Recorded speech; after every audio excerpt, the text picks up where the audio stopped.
Saddle up, Game of Marines. This is your commanding officer, Matty Mac, bringing you a review of Battle Los Angeles, based on the movie of the same name. Sorry, I had something in my throat. In honor of this game's supreme quality and artistic ambitions, I will henceforth refer to it as blah, both for ease of use and my own personal amusement. The first thing you need to know about blah is that it's roughly 45 minutes long. No, not by level, not by cutscene, total. 45 minutes long total, and coming in at a price of $10 to download from the Xbox Live Arcade or PSN, that equals out to about 22 cents a minute to play.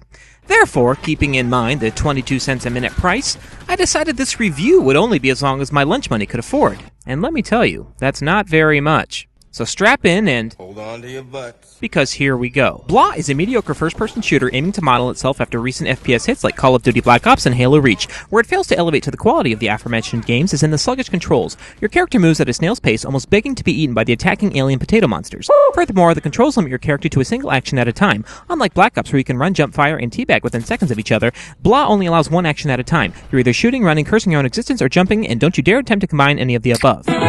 Furthermore, the level design in Blah becomes incredibly repetitive, which is surprising given that Blah is over before you're even finished listening to your entire Justin Bieber CD.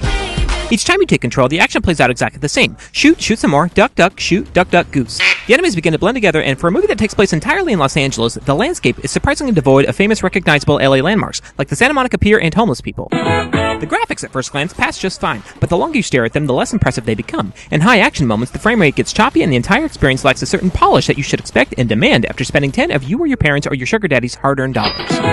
The sound is reminiscent of the neighborhood feral cat that screams in the alleyway out back all night. It's loud, it's obnoxious, and you don't want to hear it. With laughable voice acting that sounds nothing like the real-life actor counterparts. Calling a strike on this thing. The dialogue often sounds like it was recorded off a laptop computer in a public bathroom somewhere. You'd probably get higher production value by hiring a student film crew from the local community college. The lone positive of Blah is the cool unlockables, which show up some neat behind-the-scenes making-of footage from the movie. However, just when it starts to get really interesting, you realize you've reached the end and there's nothing more, just like the rest of Blah, just like this review. I'm almost out of lunch money now, so I give Battle Los Angeles 1.5 alien potato heads out of 5.